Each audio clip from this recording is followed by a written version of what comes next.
Great job.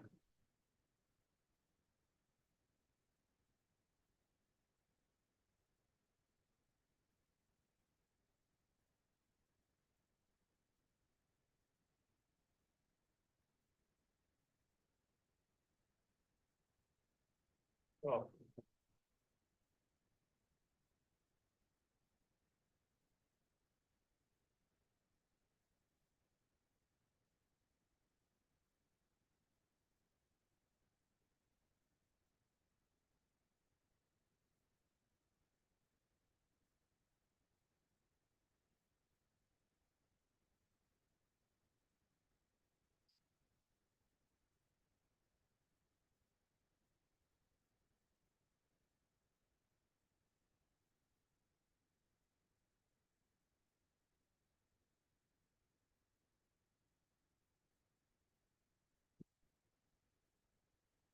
All right, are we ready to go?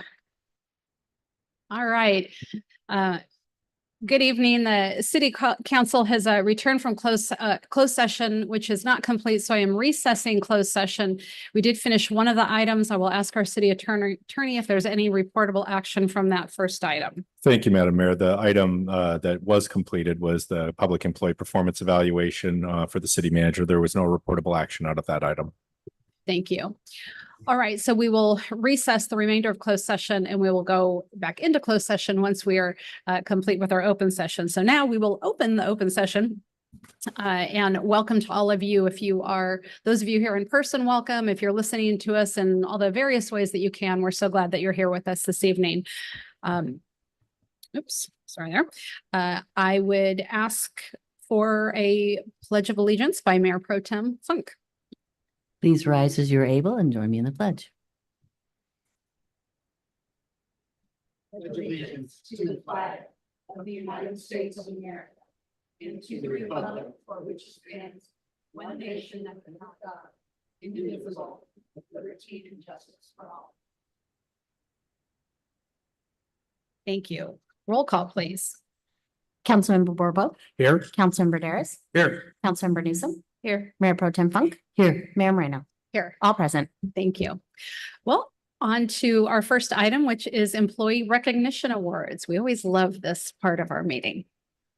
Yes, thank you, Madam Mayor, and members of council. It is a joy to recognize our best asset, and that's our people. And we have some incredible people we're recognizing tonight with service awards. And so I will call them up and you'll get to meet them. And then I'll ask each of you to stay for a photo with the city council after we recognize you. So Chris Clark, 5 years finance. Come on up, Chris. Chris joined us in 2019 as an account clerk in the finance department. It didn't take us long to recognize her potential, and soon she was promoted to finance technician in charge of payroll, where she continued to impress us all. Chris didn't stop there, did you? Her willingness to take on any task and her keen eye for detail led to her promotion to accounting specialist, making this her second promotion in 5 years. Awesome. Chris is a key member of our team in so many ways, and she's responsible for journal entries, the treasurer's report, reconciling the general ledger, and much more. She's also on the committee for selecting a replacement for our accounting software, which is a huge deal. Mayor, I know you're an accountant, so you can appreciate that, and will play a crucial role in the transition to our new system. Additionally, she serves on the committee that evaluated proposals for Centennial Plaza, which you see tonight is a terrific option, and is the City Hall go-to for Excel. So she is that Excel genius that we all need. For those of you who may not know, Chris is a proud graduate of Cal Poly, holding a degree in animal science. She lives in Santa Margarita with her husband, Jack, and their adorable daughter, Aria, back there. You wait, hello? All right, husband and beautiful daughter, awesome. Her ability to balance her professional life and family is admirable and really important. We thank you for your exceptional service and look forward to many more years. Congratulations on 5.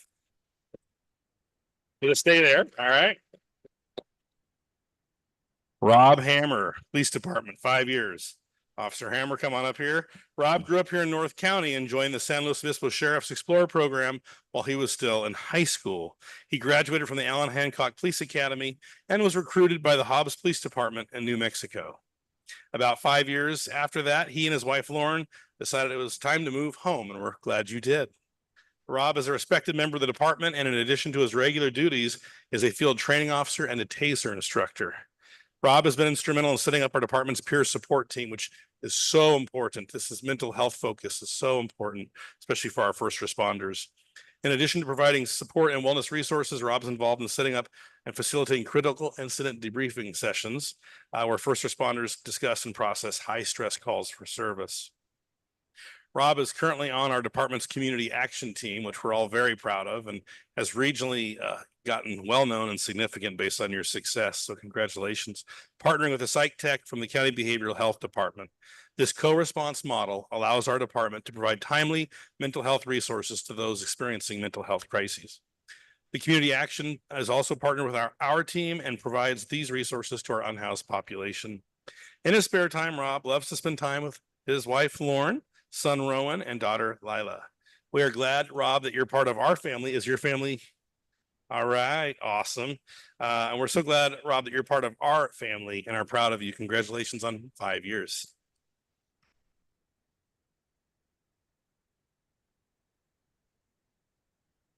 Sergeant Sam Rodriguez, 10 years. Here he is. All right. Sam was raised in Atascadero and started his law enforcement career as a police cadet shortly after graduating high school. Sam served as a cadet with our department for several years before enrolling in the police academy. When Sam's academy class graduated, our department found itself in a rare position of being fully staffed.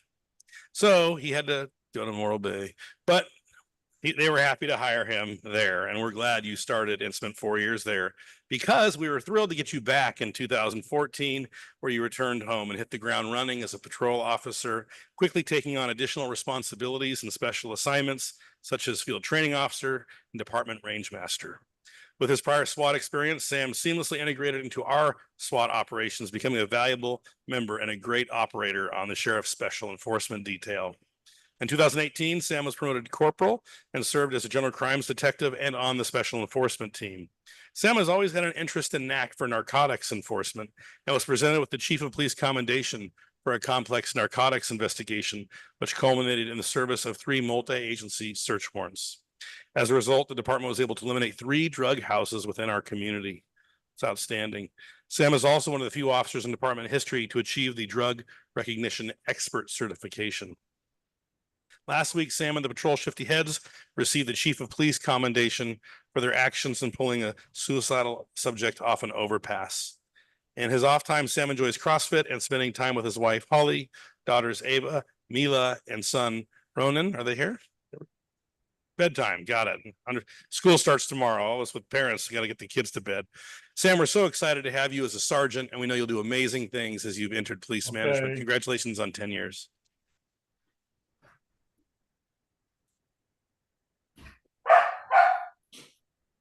"20 years ago, what were we doing?" Tim Cleaver, come on up here, buddy. 20 years with the city of Atascadero. That's awesome. Years. All right.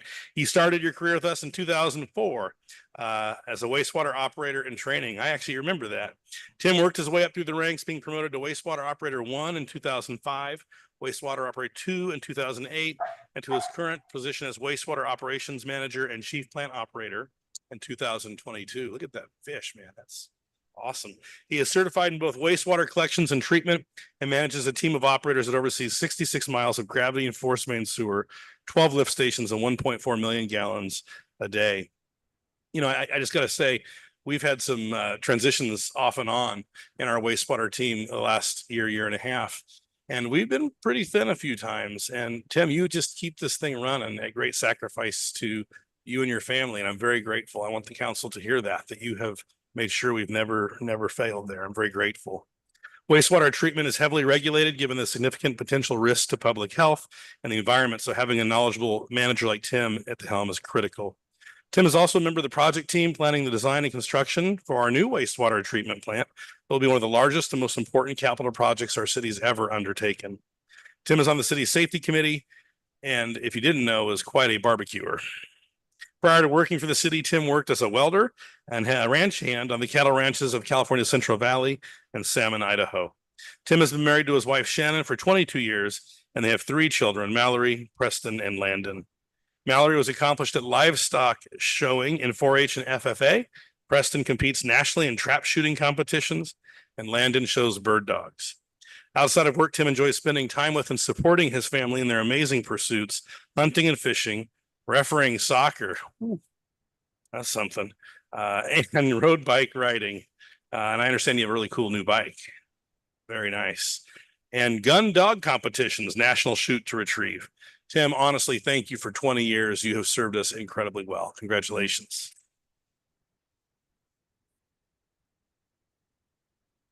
You will all receive service pins and certificates at the another time, but we would like to have a picture of you with the city council as we celebrate your service. Thank you all so very much. So the council.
Love having those celebrations. We have an incredible city family here, we like to say. So thank you to all the other employees. You can see how much everybody likes to celebrate one another. We all come to celebrate and really, thank you. Thank you for all your work.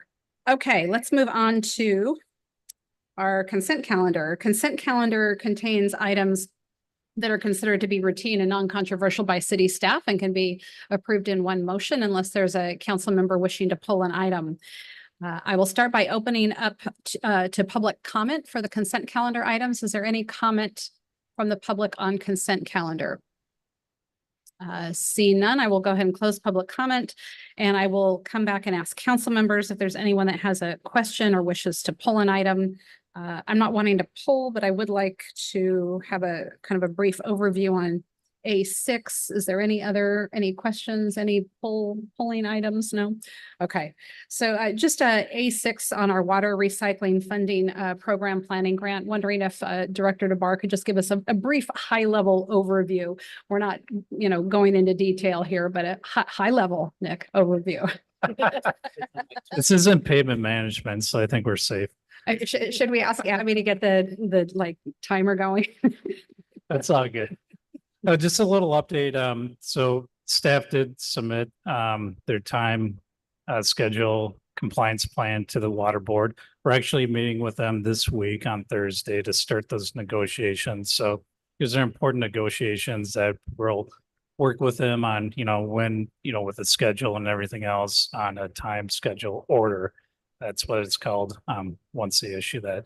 But we're also coordinating with the ASH and the Department of General Services on a draft agreement for the state hospital to hook up to our treatment plant. So another very important component to this project. I know our city attorney's involved in that as well. We're also going to be drafting an RFP for preliminary and/or final design for the project. So we're working on that as well. And then we're targeting maybe later this year, maybe January at the latest, maybe come back to the city council with a an award for engineering services to get that next step moving ahead. And at that time, hopefully we'll have some new updates on those agreements with Ash and the state hospital, as well as an update with the water board negotiations. Thank you, Director. As a city manager said, this is probably the most significant capital project we will have undertaken in possibly our city's history. So it's exciting and thank you for that brief overview. We look forward to more to come. Can I get a motion on our consent calendar? I'll move approval of the consent calendar. I'll second. We have a motion by Councilmember Borbeau, a second by Mayor Pro Tem Funk. Roll call, please. Councilmember Borbo, Yes. Councilmember Daris, Yes. Councilmember Newsom, Yes. Mayor Pro Tem Funk, Yes, Mayor Moreno. Yes, ma'am. Motion passes unanimously. Thank you. Move on to updates from our city manager. Thank you, Madam Mayor and members of council. I appreciate it. And I appreciate the opportunity to talk earlier this afternoon. I think we're doing a great job. So my first update has to do with the El Camino Real project. And I think we have a slide for that I'll show you. So this will be an exciting week as we have our project. School starts tomorrow. So especially the Fine Arts Academy in the middle school.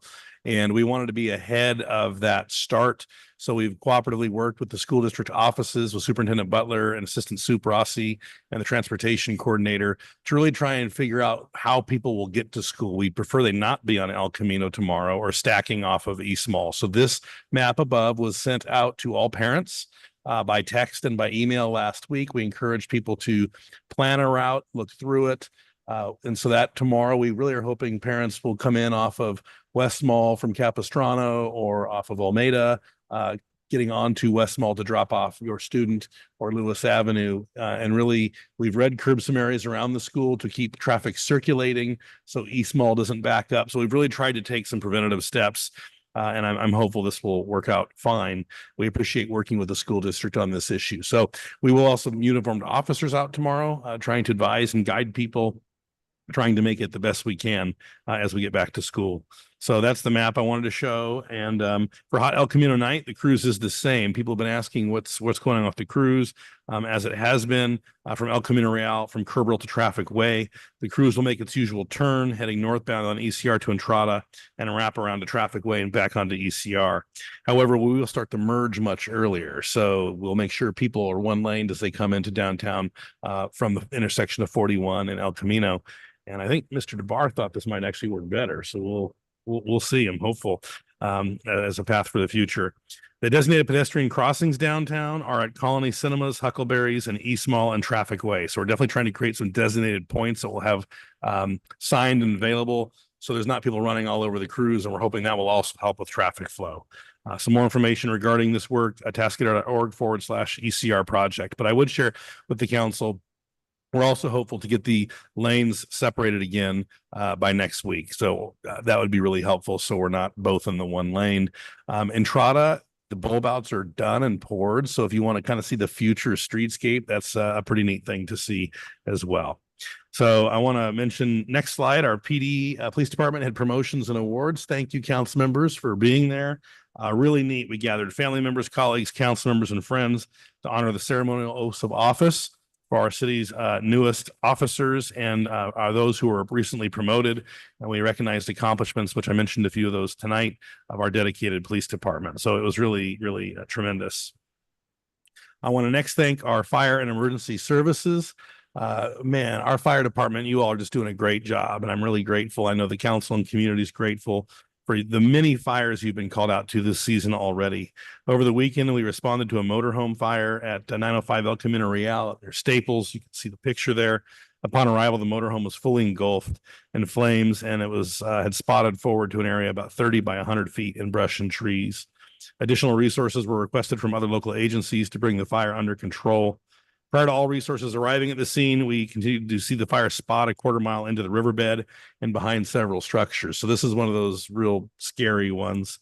Additional engines, aircrafts, bulldozers, and hand crews were requested. It took crews approximately an hour to control the fire and an additional hour and a half to mop up the area. And railroad operations were shut down for a brief period, but there were no fire personnel injuries, and the owner of the motorhome and his dog were able to exit the vehicle when the fire started and had minor burn injuries. So this was a huge success. We've had several of these this summer, and I just want to thank the chief. We have all of our chiefs here. thank you, gentlemen, your leadership and your management of these and the training and the standard you have for our fire personnel result in this. And so thank you so very much. The next slide I have is kicking off the cruising weekend. We talked about that. So there's just the advertisement there. We've actually reduced the number of cars that will be in the cruise too by a bit, just to try and reduce some of the traffic, which is important. The Hot El Camino night. This is very exciting. Shares will be lining up in the morning, and the cruise starts at 6:30 and will cruise until 8:30. So always a highlight in our community to see all these beautiful cars out there. We are at 350 cars, as I said. So you want to make sure you're in, because we've reduced the cars. Please try and do so before the cruise. We still do have capacity. You need to visit in person at Colony Park Community Center before 4 p.m. Friday. Following that, if you're still digging cars, Cruising Weekend continues with the Midstate Cruisers Car Show that we have, which is really a lot of fun at the lake from 10 a.m. to 3 p.m. on Saturday, August 17th. So we have about 250 cars in that show, which will be terrific. And if you're not tired from that, it's time to dance in our streets. So continuing 8th annual Dancing in the Streets, from 5 p.m. to 10 p.m. We'll have community entertainment performances jumpstart us on the steps of City Hall. And we'll have several bands at designated stages around the Sutton Gardens. You can see the bands listed there on your slide, but a lot of fun. Cassie B Band to San Diego, to Dante Marsh and the Vibe Setters, to the Steppin' Out Band and the 90s Babies Ultimate Party Band. I can't wait for that one.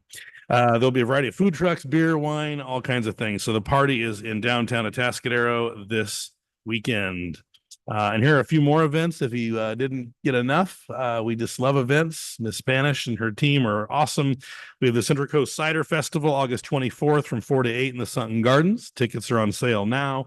Movies in the Park, August 24th, Kung Fu Panda at Colony Park. These have been great events. They're free. Our last summer concert is August 31st at 6:30 with the JD Project at the Atascadero Lake Bandstand. For fall First Fridays, then, as the concerts wrap up, we'll move right into those on September 6th, starting at 5:30 with live music at the Plaza on El Camino in conjunction with the Art Hop. So this is also free. First Fridays coming out. And then Brew at the Zoo on September 7th. There's nothing like having a beer by the Red Panda. I'll tell you, that's pretty cool. And a lot of information more to do at visit Atascadero.com and Atascadero.org. What didn't make the report hot off the presses is we received a very prestigious award that we'd like to present to you when we have it. Our bridges. So Villa and Santa Lucia were awarded the American Society of Civil Engineers Chapter Awards for Best Bridges. When you win one of those awards, it's like you kind of work your way up to the Los Angeles section, which is kind of our big area. And our bridges receive best bridge projects in basic Southern California. So pretty outstanding. Nick, to your team, Ryan Hayes, congratulations. You're our project manager on those. And we look forward to presenting those at a council meeting in the future. So we're award winning and lots of fun. Thank you, Mayor and members of council. Thank you, Mr. Lewis. So many good things going on here. And thanks to all our employees and entire staff that makes that happen. We're going to move on to community forum. This is the portion of our meeting that is reserved for persons who wish to address the council on something that is not on tonight's agenda, but over which we have jurisdiction. Speakers are limited to 3 minutes, and we allot up to a total of 30 minutes for community forum. We ask that you come to the lectern, if you would, state your name for the record, and we'll have the timer going so you can see that 3 minutes. And welcome first speaker.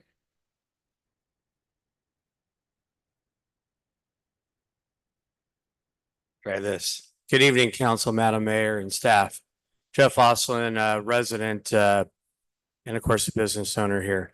As stated, school starts tomorrow. There's been some great PR. I've seen it as I have a daughter. I do have a couple concerns, and I think tonight's the time to address it. ECR at Traffic Way.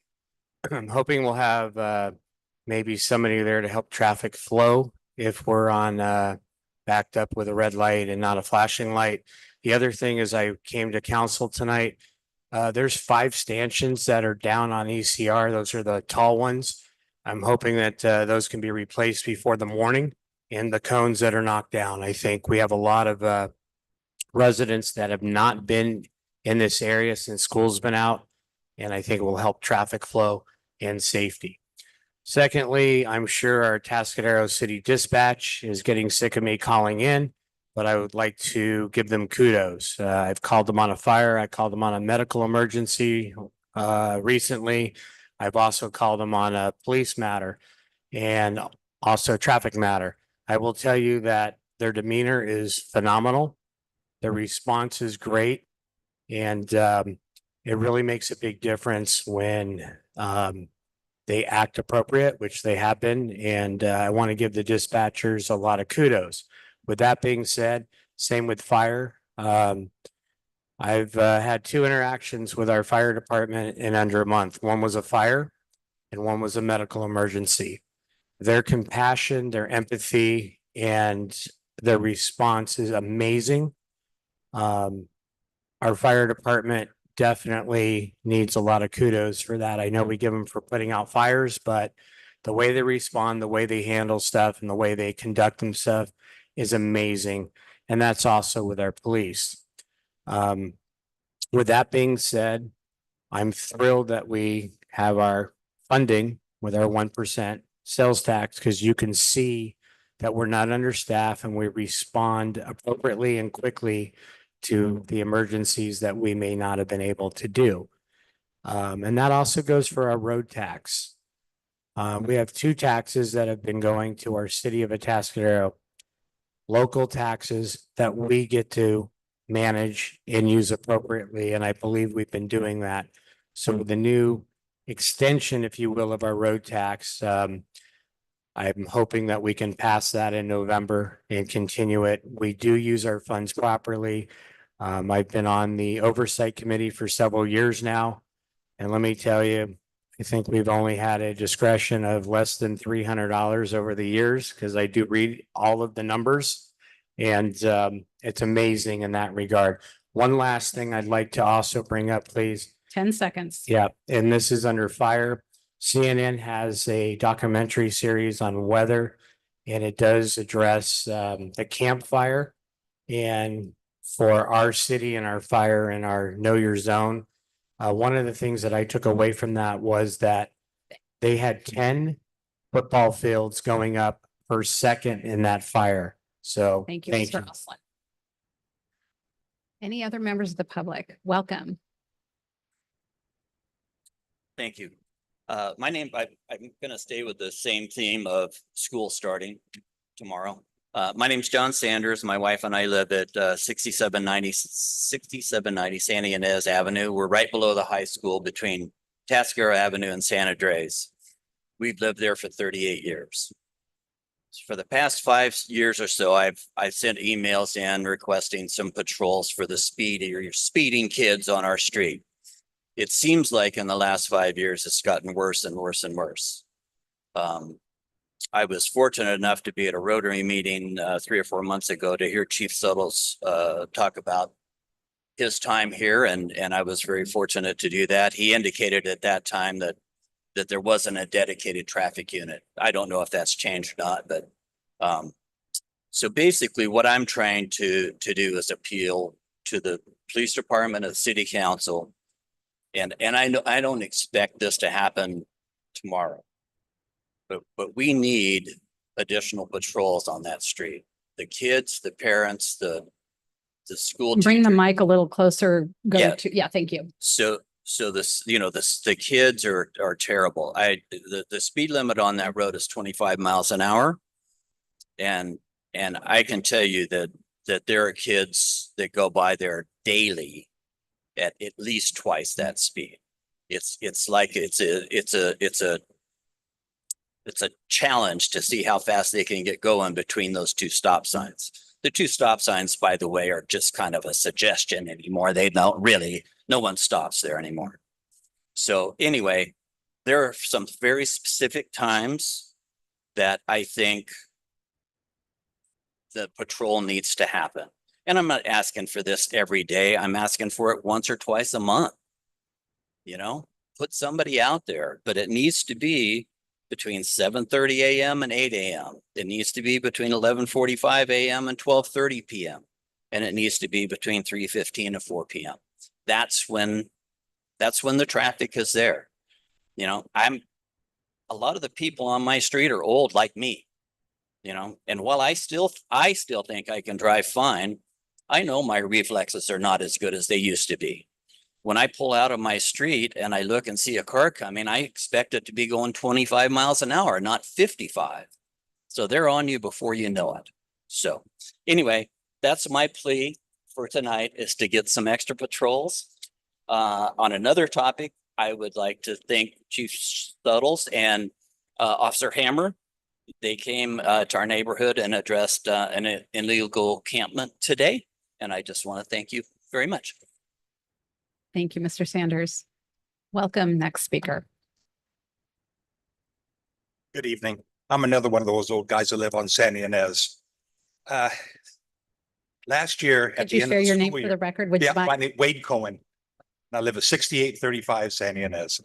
Last year at the end of the school year, the chief dedicated a couple units and they were up and down the street last week of the year. It was great. You could hear the car winding up down at the end there. And by the time they saw black and white, it was really nice. I have no idea if they issued any citations, but things slowed down. And I just want to see the same thing this year. And it is. It's mostly just like John said, first thing in the morning, noon, and after school. Noon is a big thing because it seems like the back parking lot opens up when the high school seniors start going somewhere else. And then you get the underclassmen that want to rip around and try to get to the parking spots in the back of the high school. But anyway, thank you. I appreciate that.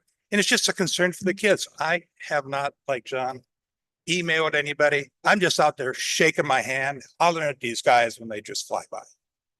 I appreciate your time and take that in consideration. Thank you, sir. Anyone else wishing to speak at community forum? All right, seeing none, we'll go ahead and close community forum and bring it back to the council and staff. And as you know, subjects or items that are brought up during community forum can't become a subject of conversation amongst the council, but I definitely appreciate the input of the three of you. Obviously, your kudos to our all of our public safety officers are much appreciated. And with regards to the speed, would ask the chief to have conversations, and we trust that whatever might need to be done, that you'll be following up with that. Absolutely. Thank you. Thank you. All right, we're going to move on to our public hearing. We've got item B1, which is confirming cost of weed vegetative growth abatement. And I'll start by asking if we have any ex parte. I'll start on my right. No. Any ex parte? No, I think we all received, like literally as we came to sit down, we received a I thought, I'll ask our city clerk. I think I saw, oh, here it is from a resident who has some comment about, but we did not get a chance to read this. It was literally sitting here as we started. So with that, I will open up to Casey Bryson, our chief. Thank you, Mayor and Council. Tonight, as you mentioned, our public hearing is on the topic of weed abatement. I think it's our third time that we've talked over the last few months about weed abatement. So this is to confirm the cost of our weed abatement program. I'll be giving the presentation. I do have Battalion Chief Vance on here who handles our program for us. So if we have any other questions, I can bring him up, but I'll go ahead and go through our presentation. First, I like to just give a timeline for everybody. We can see we started in March where we visually inspected over 11,000 parcels throughout the city. In April, we came to council and we declared the weeds a public nuisance. So we did that by resolution. And then right thereafter, we mailed out 6,271 letters to members that may or may not be in compliance right at that moment, but have the potential to be out of compliance by June 1st. In May of 2024, we came back to council and we heard any objections that property owners may have of having received a notice of out of compliance. And then in June, it's kind of cut off the screen there, but June 1st was the inspection deadline or the weed abatement cut deadline. And we visually inspected those 6,271 parcels again. So I've got this under background. I'm just kind of showing the numbers here. Those are the 11,282 parcels inspected. Notices were sent out in April, inspected again after the June 1st deadline. We tagged 110 this year to abate. And of those 110, 87 were abated by the property owner prior to our city contractor arriving. So I left 23 properties that our city contractor handled for us. Here's a history of those cut throughout the years. At the very bottom there for 2024 is 23. So that's in an average there. We've had a high several years ago, 53, and a low 19, it looks like, but 23 this year. I usually get asked what kinds of properties those are. Of the 23, 16 were undeveloped, 12 were local in-county residents, 11 were out-of-county residents, so out-of-towners. And of those 11, 5 were repeat customers that they seem to like our cutting and want us to do it every year for them. Trying to help us start a business that we don't want to start. Exactly. I like to show a few before and after pictures. Here's a first one here, perimeter cut around the parcel, and one more there. So that's kind of the before and after of what our city contractor did. And I always like to give you at least one success story. Usually by August we have one at least, and we've had a couple this year, but this was a fire out on Highway 41 near the dinosaur property out there. And this was defensible space. You can see where it just stopped right at that fence line there. So it kind of burned up and was moving very slowly thanks to the weed abatement cut there.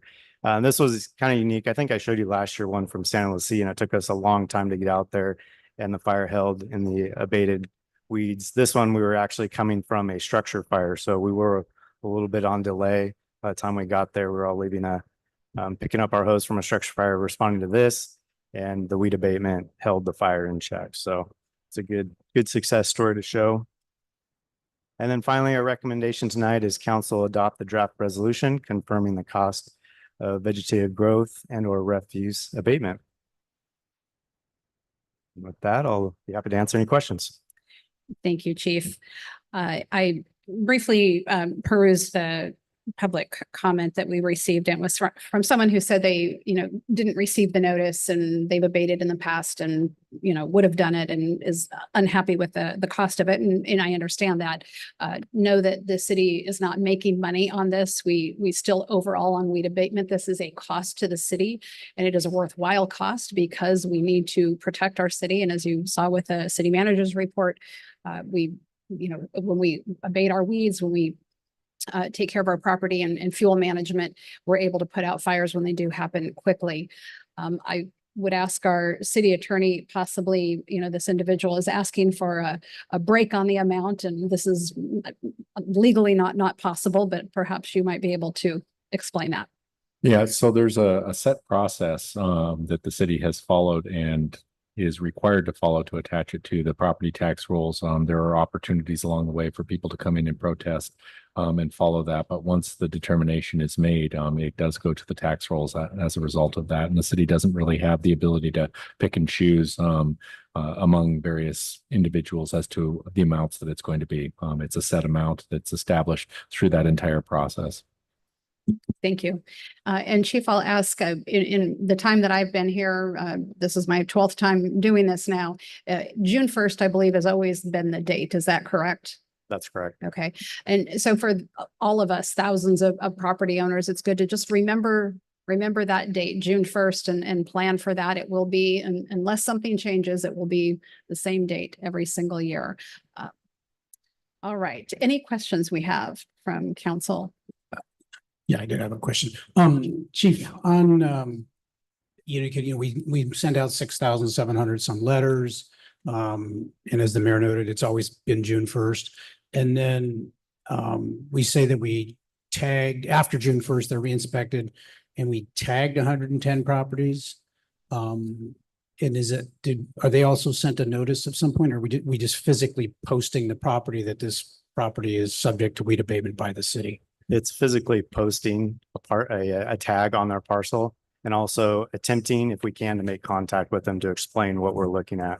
That's something either by, like looking up, trying to. Yeah, contact them if by there's a phone or resident, mailing. exactly. If there's a residence there, knocking on the door, talking to them. If there's no residents, I think Chief Anson has tracked down neighbors, trying to locate people, and we do our best to actually make contact and let them know this is coming, so it's not a surprise. Got it. Thank you. Mayor Pro Tem Fung? Yeah, I just, like all of us, I'm looking through this complaint that came in from someone who is a property owner who lives out of town and claims not to have received the notices. If they were planning on abating their property somewhere around June 15th, would that have been in compliance with our June 1st deadline? No, it would not. Okay. And if they actually did it around July 6th, or scheduled it for July 6th, or, would that have actually met the deadline? No, No, would not have. Okay. And, and as the mayor said, but we changed that June 1st deadline, anytime in recent years. No, as long as I've been here, it's been June 1. Okay, and just talk to us a moment. I noticed that in the example that you gave of a property that was saved by essentially having our weed abatement being in compliance, that fire date, if I recall, was July 2nd. It was, yeah, July 2nd. Right, so the timing of this getting it done by the deadline important to the safety of the community? Absolutely. Fire seasons start off differently. Sometimes we have a lot of rain, a lot of grass, and we start with a lot of early season fires. Sometimes we may not have fires until July, August, but this year we started off very early. And as you can see in the news, we've got fires up and down the state. So that June 1 deadline is very important, and we do our best to keep to it and get that city contractor moving. Great, thanks for keeping our community safe. Thank you. All right, seeing no other questions, I will open up for public comment. Any members of the public wishing to speak on this item? Seeing none, I'll go ahead and close public comment and bring it back for a motion. And move the council adopt the draft resolution confirming the cost of weed abatement. I'll second. We have a motion by Councilmember Borbo, a second by Mayor Pro Tem Funk. Roll call, please. Councilmember Borbo, Yes. Councilmember Daris, Yes. Councilmember Newsom, Yes. Mayor Pro Tem Funk, Yes. Mayor Moreno. Yes, ma'am. Motion passes unanimously. Thank you. We'll move on to management reports. Our first one is our community cleanliness update, and I'll hand this over to Police Chief Dan Suttles. Right, thank you very much, Mayor, City Council, for the opportunity to bring back a very important topic, the community cleanliness. We think this is important because maintaining community cleanliness is one of the cornerstones for being able to accomplish some of our goals of creating a vibrant downtown and city for that matter. So today we're going to bring back a couple topics that we talked about before, which is shopping carts and graffiti abatement. Specifically, if I could we go through one and then do questions and then go through the other? You may have already set it up that way. I did. Okay, perfect. Thank you. Thank you. And so, yeah, we're going to talk about shopping carts first, and then we'll stop for questions, and then we'll go back into the graffiti. So with the shopping cart, what we're asking tonight is the consideration to adopt an ordinance. And essentially the purpose behind an ordinance for shopping carts is to regulate and prohibit the unauthorized removal of shopping carts from the retail establishments, as well as to regulate the retrieval and the disposition of the abandoned shopping carts. So this is a topic that we brought up last time, and some of the main concerns that the council had was that we were having an impact on our retail establishments that maybe wasn't fair to them if we were to if it was we were punishing them by making it illegal for them to have to have a containment plan. So we think that we've come up with a plan that will help us to make that happen for us. And the way that we're going to do that is through an ordinance. And the heart of this ordinance specifically is the containment and retrieval plan. So the ordinance itself will mandate that each one of the establishments that have 10 or more shopping carts create a containment and retrieval plan.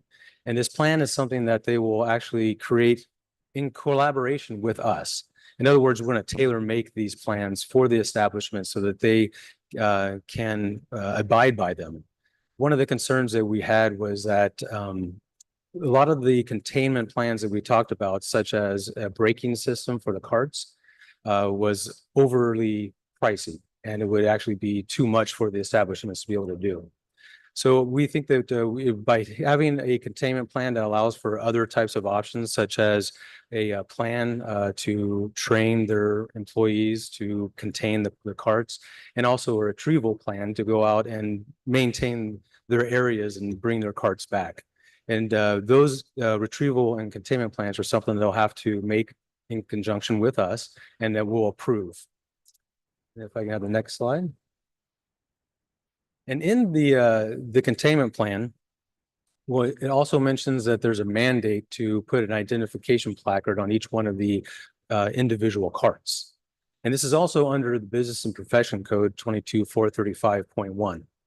Now, the reason why this is important to have this in the ordinance is because a lot of the different enforcement options and tools that we have are not going to be possible because of the statute that indicates that you have to have this placard.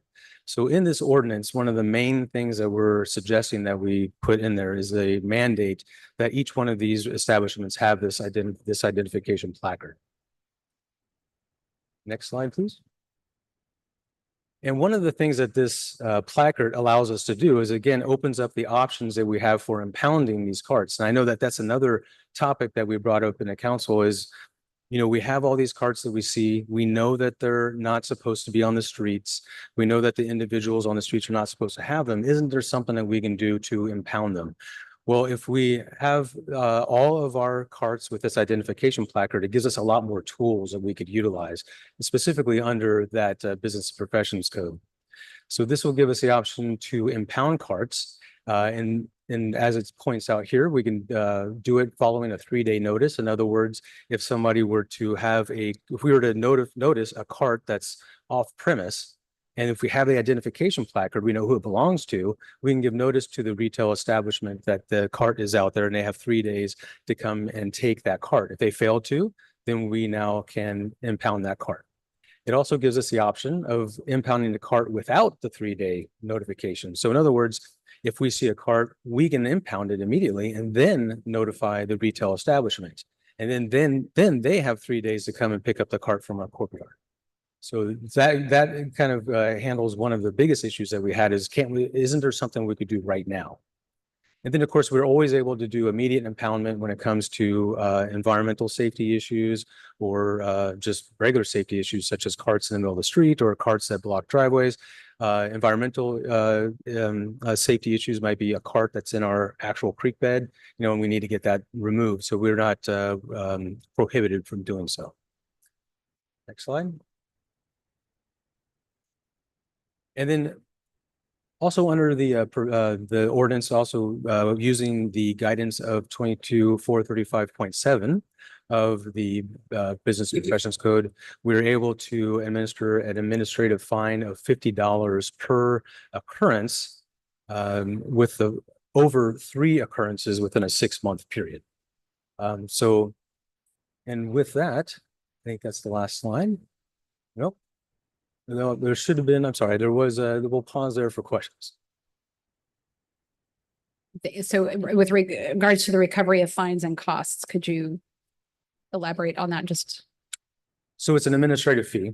So if there is a need, now one of the things that our goal is to do is to work with the retail establishments, the retail establishments that I have talked to so far, and then also in other cities. I've talked to chiefs that have this ordinance, and they find that this ordinance gives them the ability to work with the retail establishments. So no one that I've talked to has actually had to give a fine, but it's an administrative fine. It's not a criminal fine. And then again, it's a $50 fine per occurrence, but it's only in a 6-month period, and it's only after the 3rd occurrence. In typical Atascadero fashion, we are very hesitant to do any sorts of fees or fines. We want to work with people, whether it's the grocery carts or any other type of code enforcement. We always want to try to work things out, and we are very hesitant to fine. So thank you for that report. I think you stated well. We all see grocery carts, you know, all over the place on corners, off ramps. You see it, and it's been a topic of conversation for many years now. And the big question is, how do we handle that in a way that doesn't penalize store owners who are just simply trying to run a business, but also keeping our city clean. And so, Chief, you've done a nice job coming back with something that appreciate you working with the establishments to personalize something for them. I think that's key. I think I understand Vons has already taken some steps. Yes, and so part of the options under the containment plan is putting braking systems. And I think I know Vons has already put something in, they have a mechanism that they utilize. And again, I'd like to emphasize that this containment plan is specifically made or specifically written so that it's not going to be obligated that each of these retail establishments have a braking system, because that can be costly. So we are giving them as many options as possible. And we really appreciate that. Okay, so I will look to council members for questions. See Councilmember Borbeau. Yeah, a couple of questions, Chief. One of the issues, of course, that is a cause for concern, and you've identified it in the staff report, is that the shopping carts are utilized by people to accumulate large quantities of crap, stuff. That frequently ends up in encampments, and then we turn around and have to pay money to, we use a contractor, 2 Mexicans to clean it up. And so in my mind, there's a correlation there, but you didn't specifically talk about that particular aspect here. If, let's say whether it's Public Works or it's police officers identify a cart, on corner of Morrow Road and Kerberville or something, and that's full of stuff. Who is, who's going to take the stuff out, which the stuff may belong to the person who is inappropriately in possession of the stolen shopping cart. Who's going to remove it? What's the protocol for doing that? Right. So essentially we have those two parallel issues. Whenever, the reason why people want these carts is because they can utilize it to move their stuff. So we're going to have to deal with that as well. So if we didn't have the placards that I mentioned, we wouldn't know who the cart belonged to, or we might not know who the cart belonged to. So that therefore we'd have to treat it as personal property, or abandoned property for that matter, if we can't find them. But that is what the stuff inside the cart will be treated as. That's someone's either personal or abandoned property. This ordinance gives us the authorization to handle the cart, because it'll be if it has the placard. And then we can handle the stuff in the manner that we have been handling abandoned property already, by giving a 24-hour notice on the property itself to make sure that anybody in the area if it belongs to them, will be notified that will be removed. And then it'll be either the police department through our CAT or our team can remove it, or sometimes we rely on Public Works to help us remove the property, and we store it for a certain amount of time before we can dispose of it if needed. And so if you contacted a store, let's say Vons, and said, hey, one of your carts is out on Morrow Road, but it's full of stuff, can they remove the stuff? And so can we. Yes, Okay. they can, and so can we. This gives us the authorization to work with the cart. That cart is a separate entity, and we can impound that cart, we can retrieve that cart, and the stuff will be treated through the procedure that we have outlined for property. But they could remove the stuff, is that right or not? Yes, because part of the retrieval plan will also indicate that, they'll have options of how to handle their retrieval. So without our notification, they can go and preemptively patrol their area within whatever distance of their establishment they decide. If they find a cart that is theirs, they can absolutely take the cart back and hopefully just leave the stuff there, notify us, and we'll take care of the property and do our procedure. And I did note that, this includes the idea that they need to contain the carts overnight, which I think is important, that they need to secure the carts overnight at their establishments. So, And that's another piece of that's also another section of the ordinance itself that indicates that all the retail establishments will be mandated, if they're not a 24-hour, which we don't have them. So a non-24-hour establishment will have to bring their carts in either inside or to an established containment area. Got it. And then in here, you specifically state on page 54 under retrieval services, persons retained to perform shopping cart retrieval services must carry written authorization from the owner, and vehicles must bear conspicuous signs identifying the name of the cart retrieval service. Somebody who's done that on a voluntary basis in an unmarked vehicle, i.e. my pickup, I'm wondering why we would require that, because I mean, they may use any number of people, and it seems like a bit of I'm not sure I see the necessity of that particular. So the purpose behind it is to make sure that the person that is retrieving the cart has the authority to have that cart. Because quite honestly, a cart does have value, and somebody may be picking it up because they want to use it for their, their purpose.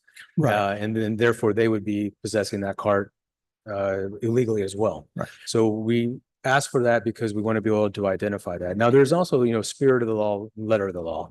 The intent behind this is that, we're making sure that that cart isn't being stolen by someone else. If I, if as a police officer, if someone comes to retrieve a cart and we talk to them about it, and it's pretty obvious that they're retrieving it as a service to the community, that's fine. That's great. Right. And I know, I mean, I had talked, to several store managers about this. And Food for Less, they have a guy, their maintenance guy goes out, and I'm sure he's not in a marked vehicle, but he's picking up their carts. Yeah. As you described. And it doesn't necessarily have to, it could be, the marking doesn't have to be painted on the side or a decal or anything expensive. It just needs, what we're looking for is just something that we can readily identify as someone who's authorized to be picking up that cart for that establishment. All right, thank you. I would, prefer that particular thing not be there, but thank you. Thank you very much for bringing this back. Okay. And Mayor, I would note, as of Saturday morning, there are no carts in the city courtyard. So you guys got rid of the old stores that don't exist anymore. That's great. And all the others have been returned. Excellent. Excellent.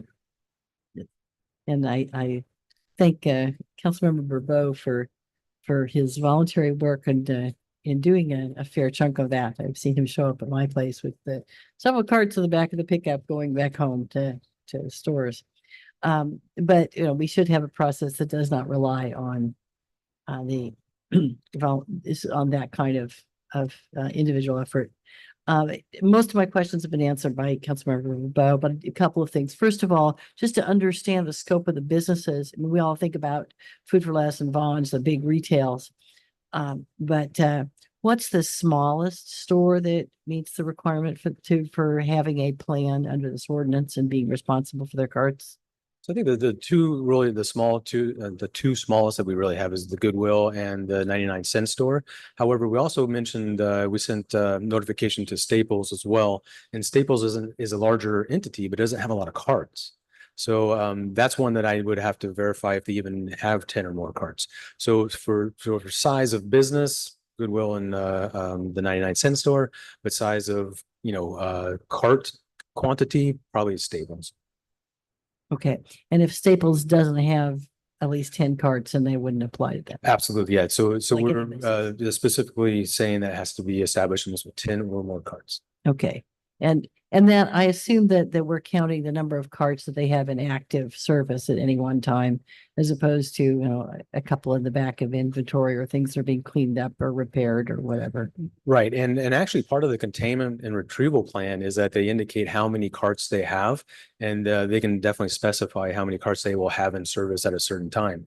And so that's, again, an opportunity for them to work with us regarding that. Okay, so if they have fewer than 10 carts in service at any point, that would be. That's correct. Okay. And then if you would address the timing of how this ordinance will unfold. I assume that if we approve this ordinance tonight, and we'll do it a second reading, it comes back, that there has to be time for the businesses to get the placards on there and acquire those and get those on their carts and develop their plans and get those plans improved, et cetera. And then is there also some kind of communication process planned to address folks in the unhoused community to make sure that they understand how this is changing and what will be happening to their stuff? And that's one of the advantages of the model that we have with our team and with CAT. They're constantly in communication with those residents, and absolutely we'll be expressing that communication with them as well. Okay. And do you have a sense of timing of when we might move into the phase where this is an enforced thing out in the community? Yeah, so after the ordinance is adopted, they have 30 days to develop a plan. And again, this is something that's going to be done with my department and specifically with me. So, if 31 days pass, it's, we're working with them. But within that plan, we can also establish times on, like, if it's going to take them time to get their placards, and then we're going to give them an extension. For example, during that plan, they can say within 90 days, we'll have our placard, so something of that nature. So there definitely will be time. Okay, so it'll be within a period of some months, this we were moving into Yes. a visible enforcement in the community Yes. and communicated accordingly. Yes. Okay, thank you. I don't see any other questions, so let's move on to the graffiti. Excellent. And so the second part of the cleanliness report is the graffiti. We talked about this back in May, on May 14th, and there was a couple things that were brought up as concerns, and that was the impact that this would have on our property owners, because essentially they're victims of graffiti, and we don't want to, again, be over punitive to them. And then also the other concern that we had was the hours that our staff was putting into, specifically Public Works, putting into removing graffiti. So what we're looking for is a solution that will help address those two things. And we think that we've come up with something. If I can have the next slide. I think that's, so there was an update to that slide. I apologize. So that is no longer, so you ignore that. Let me go to the next slide, please. But I'll explain. So essentially the refines that are not part of this. Essentially what our plan is, we reached out to all of the groups that provide services such as Kiwanis and Rotary. We reached out to retailers who sell materials for painting. And we asked if they're interested, if there's an interest in bringing back a volunteer program. And there was a enthusiastic response that we got, and everybody was very much into that idea. I think a lot of people realized that our volunteer program, especially within the police department, went away with when COVID came around. That became quite a challenge for us. And so I think a lot of people are ready to bring back a volunteer program. And when the calls were made and the discussions had, people were really looking forward to the opportunity to do this. And I think this gives us the opportunity to do exactly the things that the city council was asking for, which is minimize the impact on people who've already been victimized by graffiti, because now we have an opportunity for, I think one of the discussion points that were made last time was that there are certain areas that are more prone to being hit by graffiti than others, specifically like a retaining wall that faces a road, and that's someone's private property, but they're getting hit over and over again. So we think having these volunteer programs will help minimize the impact that they have. And then also clearly the hours that are put in by our staff will be reduced, because we don't, they won't be going out there and having to do it. And then it also provides, quite honestly, another opportunity for community engagement to get our teams together, being the police department, city employees, and our community. And I think it's just an all-around good opportunity for us. So with that, I open it up for any questions to that. Thank you, Chief. You really heard the five of us with this. It's something that we're like, solve it and don't punish the property owners. And so thank you. And thank you in the community because of your willingness to do this, that we can start a program like this to keep our community clean and the kind of place where businesses want to come, where people want to be and feel safe. Because when you start seeing graffiti, not only does it look not clean, but it starts to have a feeling of unsafety about it. So thank you. And anyone else wishing to volunteer, reach out to the police department. Or Charles, because I have a feeling he has something to do with that. I'm going to start with Councilmember Derez. I just have one quick question, Charles. Don't worry, I'll get your chance. Have we looked into, and I think we have an expert sitting here in the audience that might be able to answer the question. Clear coat type of a system that can go over, especially flat walls and even rock walls and whatnot, that make removing of paint super easy. It just doesn't adhere to it. I know I've seen stuff like that. It's probably limited on the kind of surfaces that you can apply it to, but I don't know if there's anything that anybody here would be aware of that might, I mean, even if it's a high cost, I'd like to know what the value in that is in the long-term use of something like that. Because That might be something to look into versus the constant use of volunteer people to come and scrub and repaint. If they could just high pressure wash it off, it maybe that's something we can look into. I'm familiar with some products that on retaining walls or buildings, you can spray on like an anti-graffiti coating. And if it gets tagged, sometimes a pressure washer or something else, you could just pressure wash it off, but then you have to reapply it again. With traffic signs, we've been ordering them now with an anti-graffiti coating on it that'll come right off. So it's not that much more. It's like $5 more a sign. So it's pretty good insurance to have that.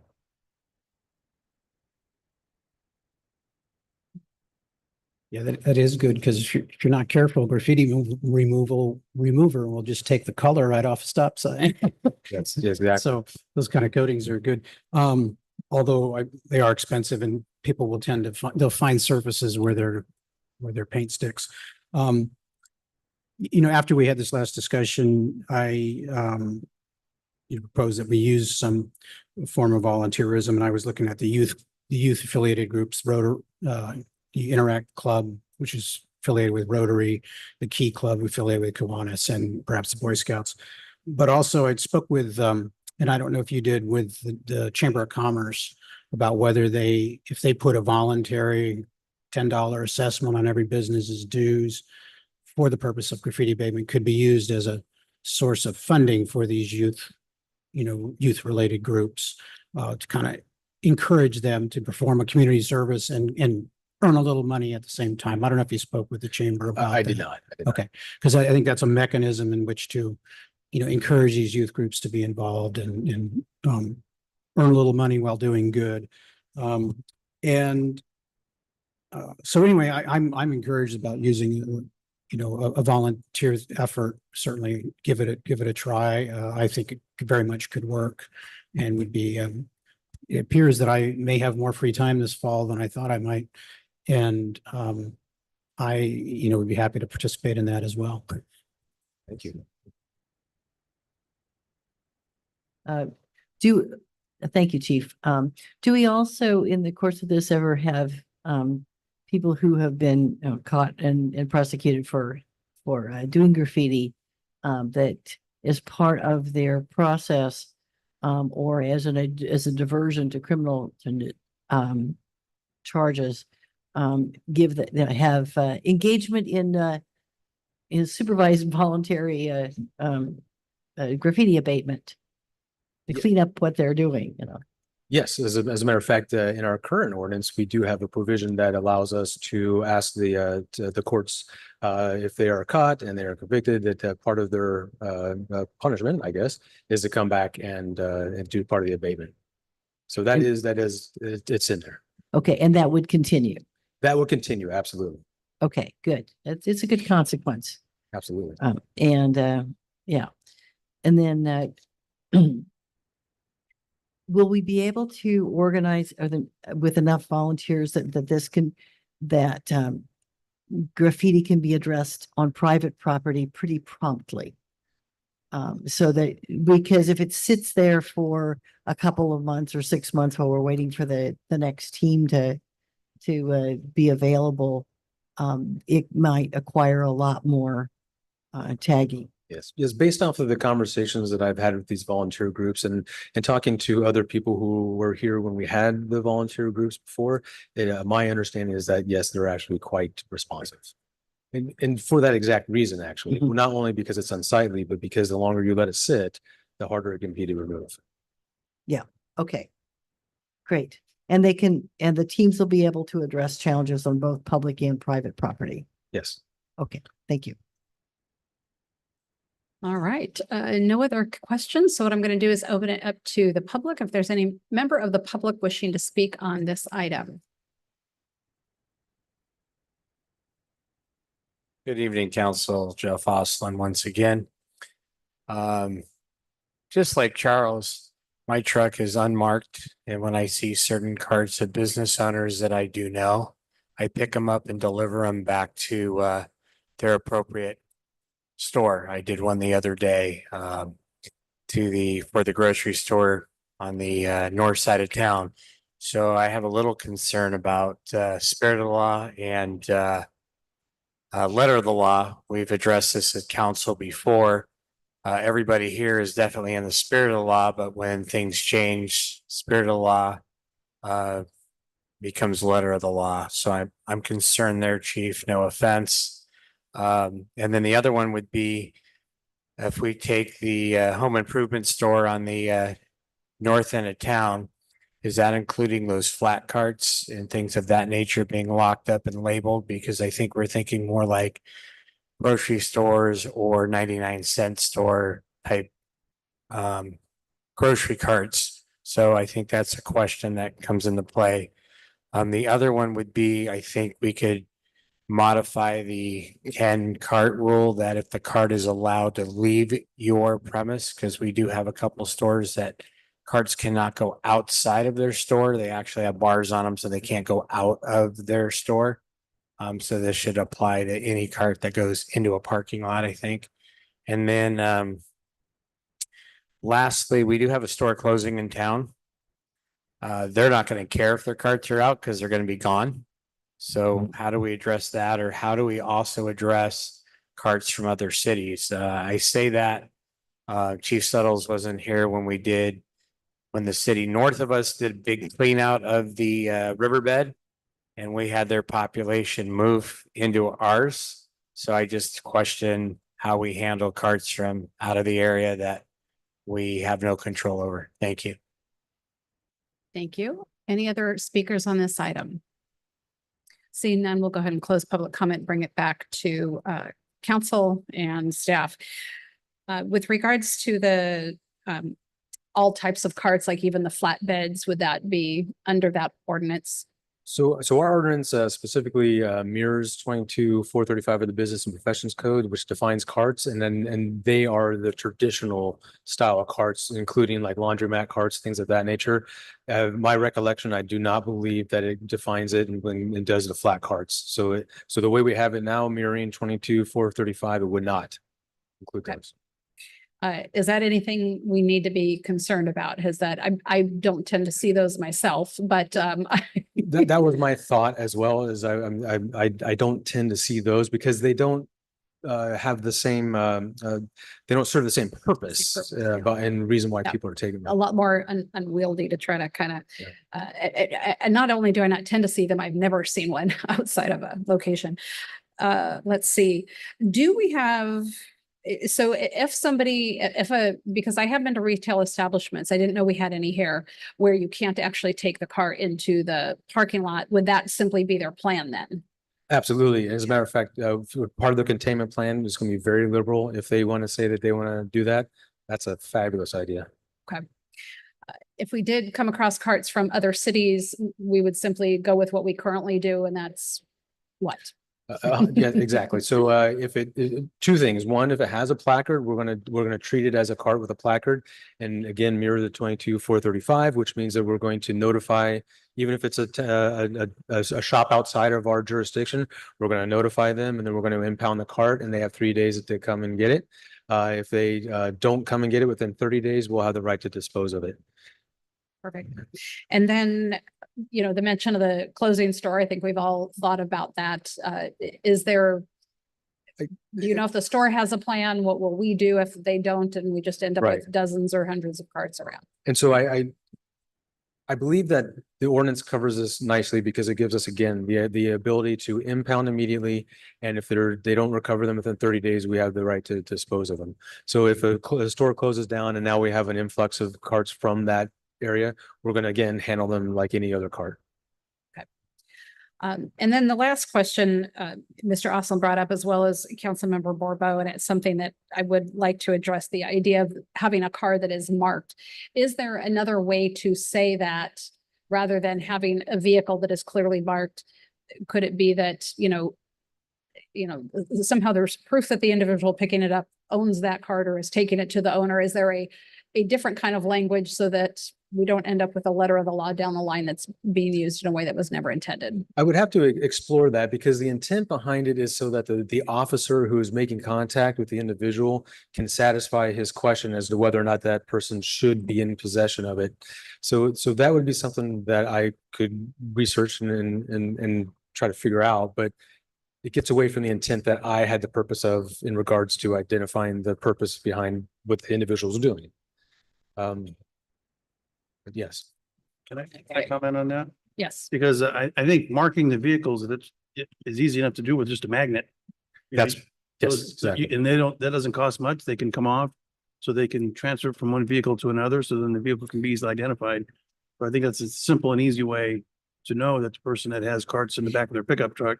But we go back to the idea of a volunteer. Yeah, and You know, and so if Councilmember Borbeau is out there, or Mr. Oslin, or any other community member out there saying like, oh, I know these grocery store owners, I'm gonna pick up these couple of carts and take it over, Coordinating with, I think, and they don't have coordinating with magnets. with the stores, that was something that maybe Charles would need to do and say, can I have one of your magnets? Or if there's a generic one or something, but I don't think it's that difficult, but you're right. I think it's a necessity. Yeah, I agree. Thank you.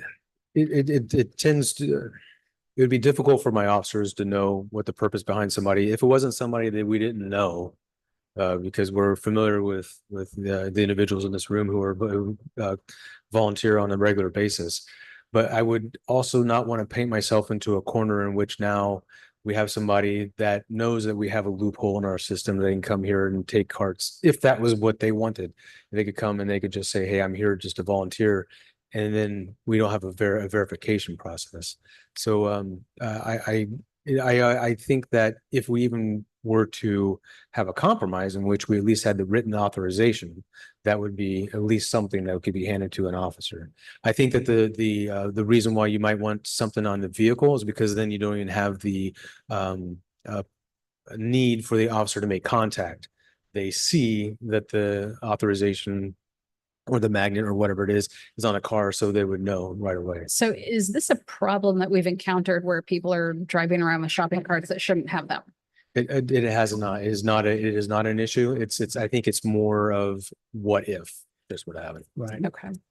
And I see, Mayor, though, I mean, this might be something that we want, maybe Kiwanis or Rotary wants to help out in this and do this and keep the city clean of errant shopping carts.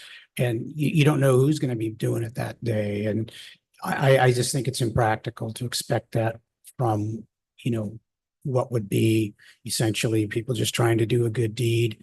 I understand the concern of, officers he sees a truck, with 3 or 4 shopping carts, he's got to wonder, well, okay, what's this, and I understand that, but I just don't see that really as a practical, really a significant issue, as the mayor just asked. Is it really a problem?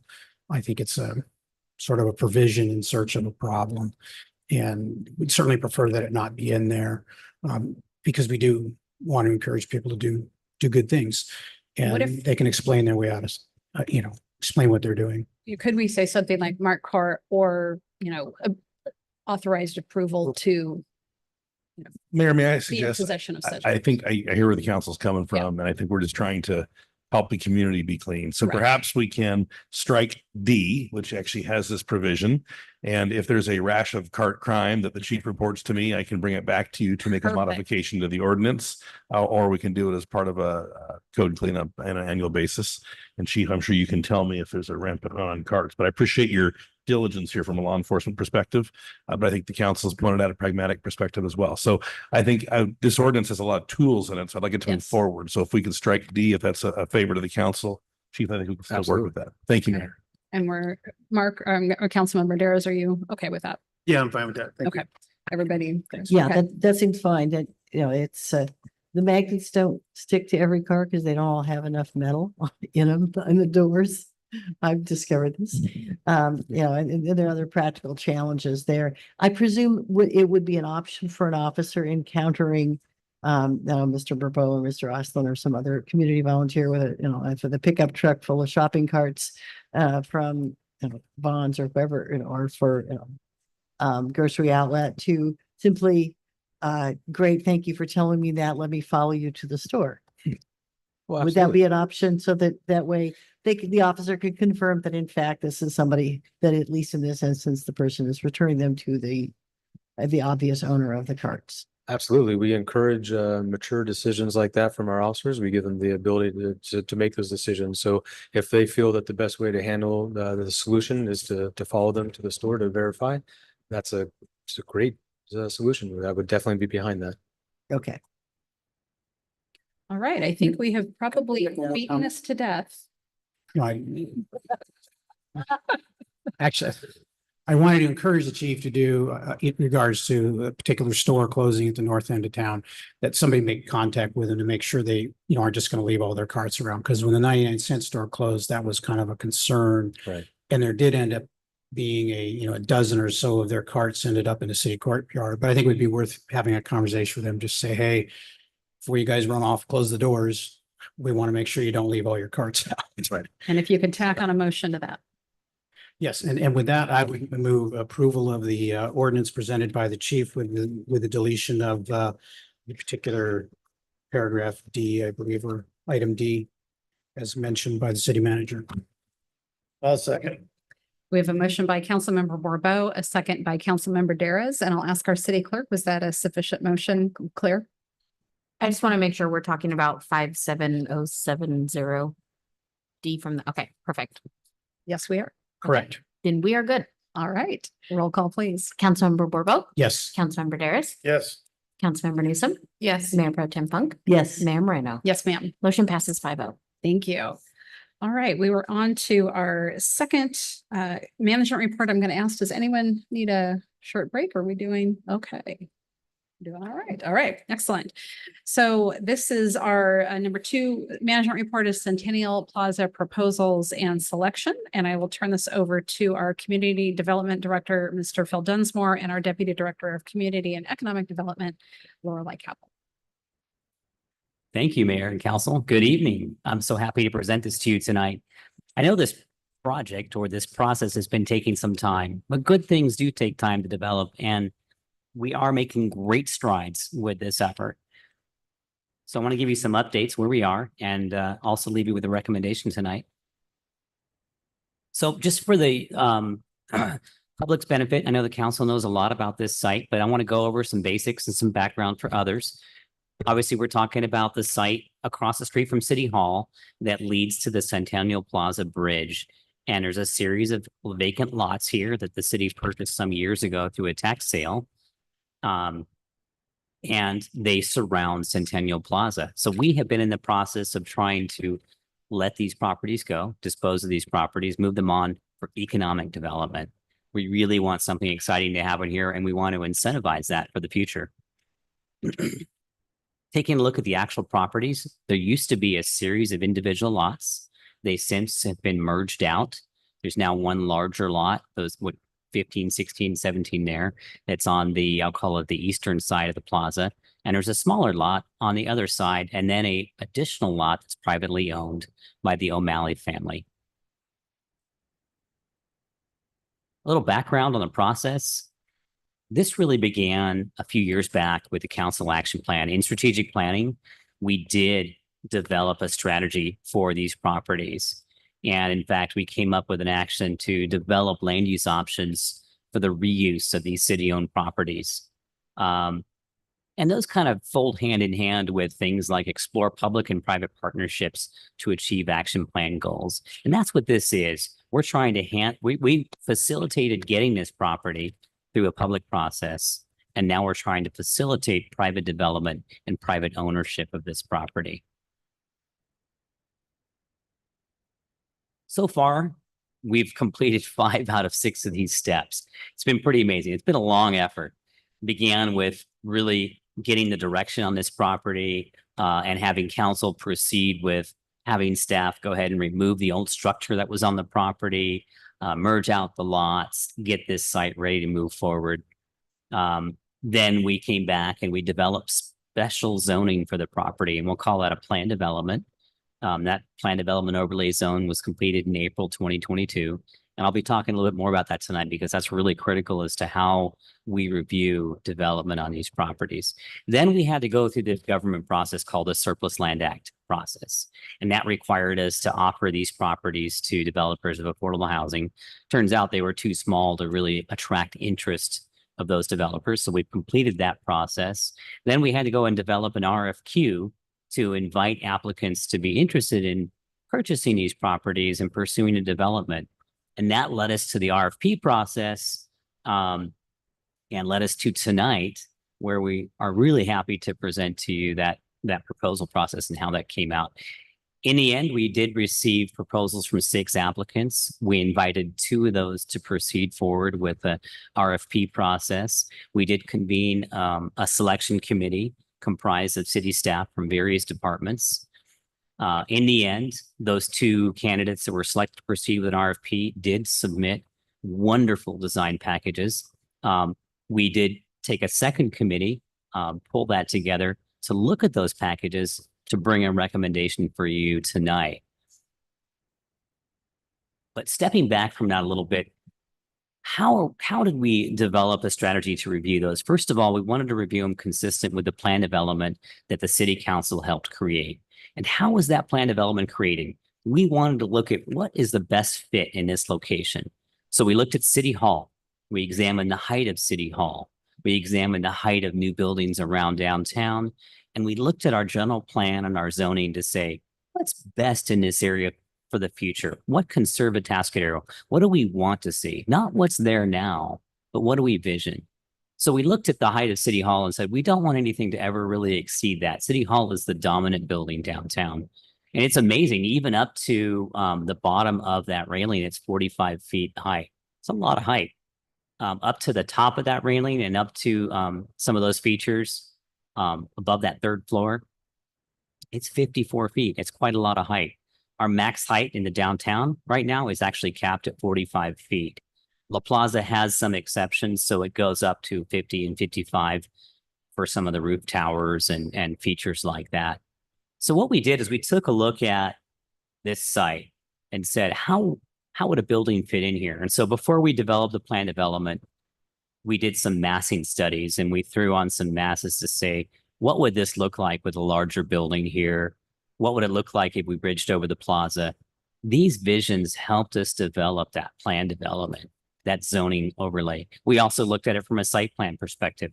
How can we work with the plaza, the heritage tree that's there, the views, and we examined that very closely. And then we threw out some imagery to kind of get the juices flowing for design. What should the design look like?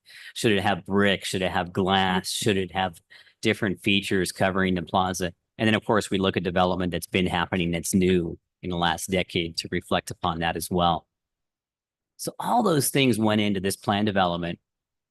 So we created this plan development that had these provisions that really led to a future design. And in summary, I'm going to summarize these guys. There's about 6 main points. One of them is that the project should go through the DRC. There should be a 10-foot setback from the main street on the ground floor to give us some patio space. We don't want to take up the site with parking. So the parking has to be off-site. And we didn't want to really exceed 45 feet with the whole overall building, although we knew that roof features and other forms are going to need to go over that because you just can't fit 3 stories and 45 feet unless you've just got a dead flat roof and lower ceiling heights inside. So we knew we'd come above that a little bit. And we also said, wouldn't it be cool if something bridged the plaza maybe a little bit as long as it had a lot of light? So these are the provisions we put into that plan development. We also said, we'd like to encourage a design that uses a brick or a brick veneer, a lot of windows, some tile roofs, kind of accenting what City Hall has, what La Plaza has, what the middle school has, but not copying those things. So, drum roll, we're ready. We have made a recommendation based on some criteria. We're not going to see it yet. But I'm going to tell you the criteria that the committee looked at, which first off was the plan development overlay. And then does the floor plan in this particular project reflect the ability to accommodate the land uses that we want in the downtown, that we have in our general plan, that we have in our zoning? What is the quality, accuracy, and design of that proposal? What's the developer's experience with previous projects? Does the project include a restroom that the public can access and kitchen space on the ground floor to support restaurant uses? And do we believe that they have the financial ability to complete this project in a reasonable time frame? And lastly, are they going to offer some compensation for the purchase of the city property? So that was a criteria. And here is the selected proposal. That's a elevation or kind of a view of the front of the property. This particular proposal has been proposed for the architect is Eddie Herrera, and Colin Wyrick is the potential owner. And they are here tonight in the audience along with their development team. It's another view how it would look from the rear. This is if you were coming across the bridge from Colony Square. And as you can see, this has many of the attributes of the planned development. It's very close to the form. It even has some skywalks that go over the plaza. It has the patios and the windows, some of the brick veneer, the articulation, all those features that we really called out. So in the statistics, there's a few things here I'll point out. And the imagery you saw just now did not include the O'Malley property, but they do have an agreement to purchase that property, and they do have a site plan that shows how they could expand this proposal to include that property. And that's critical because if this whole site developed without that property, the O'Malley property would be left as a 25-foot sliver. Very difficult to do anything with that particular site. So I've got some parameters of the project here. It's, you know, it's about between a $10 million to $12 million cost to develop. And that's based on whether it's expanded in the O'Malley property. Ground floor, about 9,300 square foot, about 5 tenant spaces that would range from 1,100 to 3,000. This proposal does include residential and office upstairs. So it's a mixed use building. 5 residential units total. As you saw, it does have brick veneer and concrete. Now, one stipulation here is this would require the use of some of the city hall parking spots that are in that parking lot. So they are proposing to use those because residential and office does trigger that requirement. Now, would they have to park in there? No, they could also park on the street. We do have provisions for that to happen. We are adding a lot of parking spaces downtown with our downtown plan. So there are those provisions, but they do need to demonstrate that within a certain distance of this property that they actually have parking accounted for. So they are saying in this proposal, could we lease spaces and utilize those in that city hall parking lot? As we know, for the most part, unless it's an event or a school event, that city hall parking lot is pretty empty. So in a site plan, here's what their proposal looks like. And this is a proposal as if it wasn't going to use the O'Malley property. Towards the bottom of this site plan, it is West Mall. I'm sorry, East Mall. And then the top is the back towards the Colony Square Creek Bridge. And then as you can see, there's extensive outdoor dining areas. One that even comes off of sort of the plaza area there with access to the building, extensive dining in the back. And in fact, they even threw out the idea and have talked to the Historical Society about converting the Rose Garden and potentially using that for outdoor uses as well.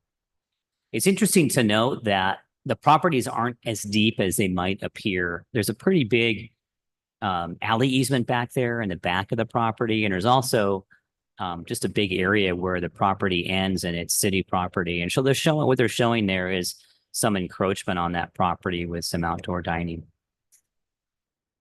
And this is the proposal as if it were going to include the O'Malley property. And you can see that on the right-hand side of this image here where the building notches back. And that notch is put there so as to avoid impacts to the significant heritage oak tree that sits there on the edge of the street. So the action that staff is suggesting tonight is that council select this development group and to enter into a development agreement, a purchase agreement for the Centennial property, and that final purchase agreement and development agreement would ultimately return to you for final approval. So this wouldn't be the final step tonight. Your action tonight would be, that is the proposal we'd like to select. Your staff report does contain information on the other proposal. I do have images of that other proposal as well, if you'd like to see those. I know that applicant is here as well tonight from the Kaja Group, and they had a wonderful design. Just our committee didn't find it met those plan development standards in the same way. Now, as we always throw out alternatives, you may choose to provide specific direction to this proposal on the design. You could say, hey, we should go and ask them to modify the design or modify the scope a little bit. Or if necessary, we can continue this whole discussion to a later date. But if you do select them, our next step would be to work with them on the final design, a purchase agreement, and a development agreement that would come back to you. So at this point, I'd like to just go ahead and open it up to questions for you and have further discussion. Thank you. Thank you, Director. And no, I don't think we have to take any longer on this. It's been a long time in coming to get to this point, and it's exciting to see the possibility and just be on the cusp of this. So I will look to council members. I'll just start my right to my left and see what questions we have for staff. Mayor. Yes, thank you. First, I want to thank both development teams for responding to the city's process and providing us with the good choices to look at and exciting, things to visualize. If you could, Phil, you displayed earlier the city hall height of 45 feet and 54 feet. Can you point out on the visual image of this plan? Yeah, that. So where does this, where the mark, if we're looking at the plan, where does the roof line of the flat roof line of this project line up to on City Hall? So yeah, the fascia, or the top of the building that you can see in this image, let's say I look at the main building, is approximately 45 feet in height. Now the roof forms, in other words, the angle of the roof and the projections on the top of the roof extend above that. So so basically the main story is at 45 and it does go above that. So it probably would go up to the very max point of what this plan development would allow because of the roof projections. So if I go back to the City Hall image, just that top of the roof would be equivalent to the bottom of the railing at City Hall, which is the very first line. But then the actual roof forms and projections would go, let's go back to that City Hall, would go up to closer to over about the 53 to 54. Yeah. Okay, so that lines up really evenly with City Hall. Great. Okay. And then on the parking spaces, you mentioned 18 parking spaces. What's the mix of those for residential use versus for the offices? I'd have to take a look at the statistics on the project. I've got that in front of me, but I don't have that number immediately available. Let me take a look at that and get back to you on that in just a minute. Okay. There's 6 residential units, and the units each have, I believe, 1.5 parking spaces. So the remainder would be for office, which takes up a lot of the second floor, majority of the second floor.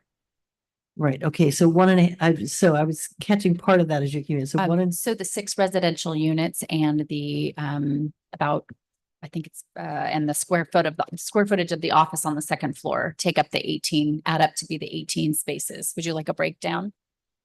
Right. So just they can have different uses, and throughout downtown, most of our businesses are not required to have parking because that is what our street parking is for. Downtown is coming and going from our business sector, but the residential parking slots are a different thing.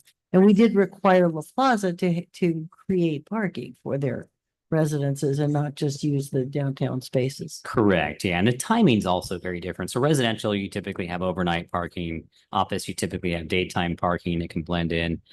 there's that to consider too. So even if they say, okay, we're going to reserve 18, reality is during the daytime, how many, I think that's what you're asking, is how many really would be used in the daytime versus at overnight to Yeah. differentiate. So what's housing and what's office? Could we have that? Yeah, right here. So each unit, each residential unit, and there's 6 of them. There's 5 on the 3rd floor and there's 1 on the 2nd floor. So they would require 6 parking spaces for those 6 units. And then the rest of it is for residential parking. So there's some shared parking for guests as well. So that's 9 parking spaces. There also are 6 employee parking spaces as well. So, and then an ADA, shared ADA public parking agreement. So all together, the 6, the 9 and the 6, that's 15 plus 3 is where they got to our 18 units. Let's see. 18 spaces. Yeah, okay, Yeah. so that helps. Would it be possible for the employee parking to be contracted for someplace not directly next to the building, but maybe over at the Bank of America lot or someplace else, if they would? Anywhere they can secure. Yeah. If council so suggests, we can say, hey, we're willing to, and this is something that can be worked out in a future agreement as well. Hey, we're willing to give up, 10 spaces of our parking lot or 12.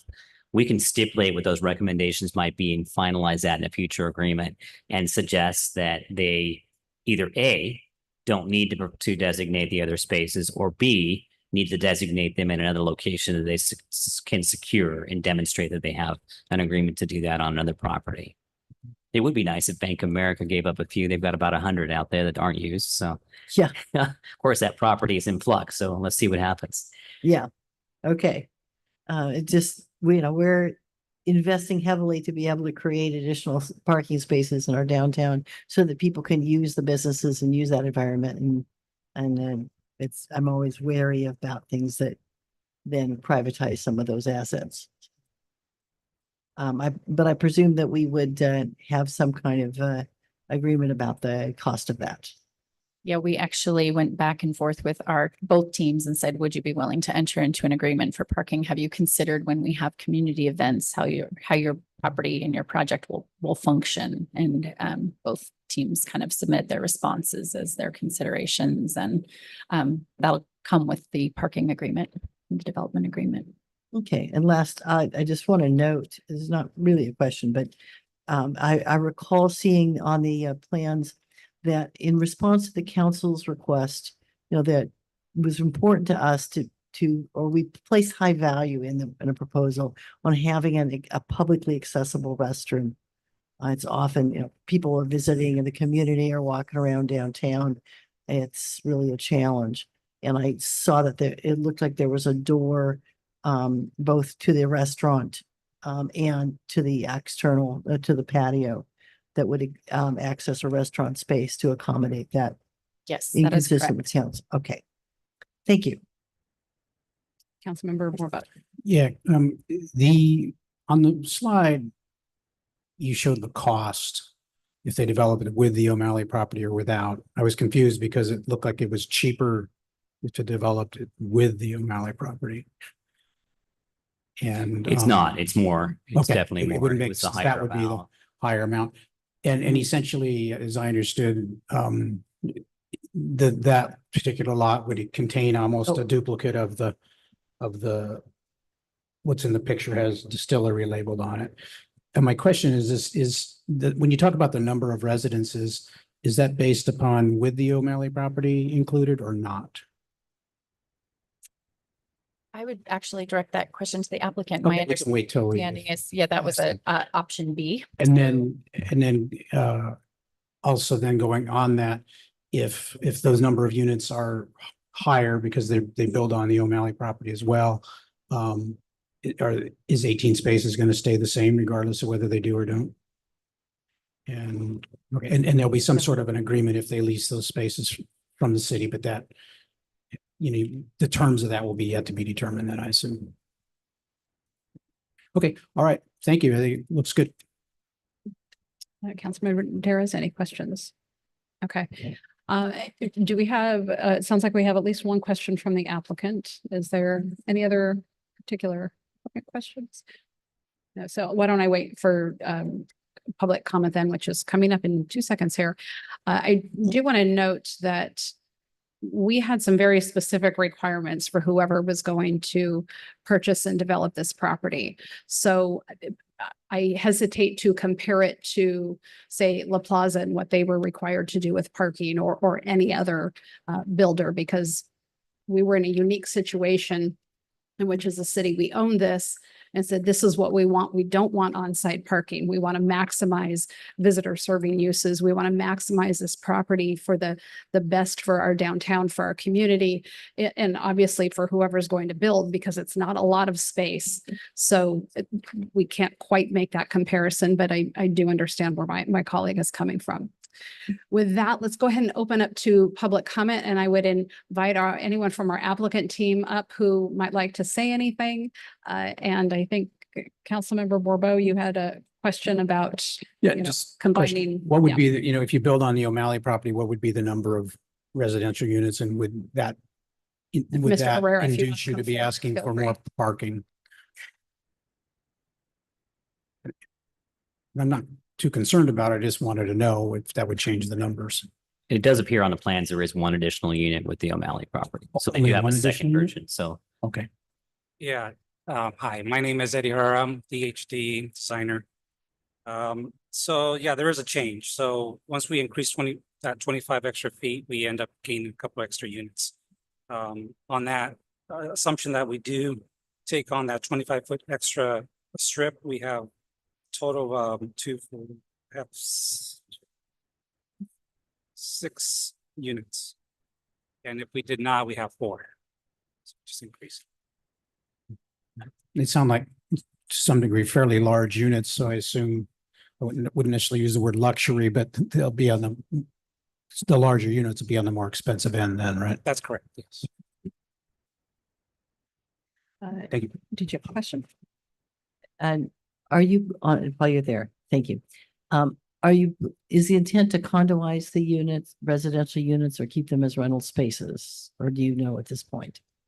It's a little unknown at this point. I think the idea would be for sale. Okay. And one other minor question, because this will come up when you come to DRC. The plans show a bar seating out front, and I don't see that in the drawings. So I'm just gonna check and see if you were gonna have it like a seated bar out there. Certainly, yes. We want to engage to the outside, the walkway. It's fronting the sunniest part of the building, so we definitely want to encourage that. Great. Thank you.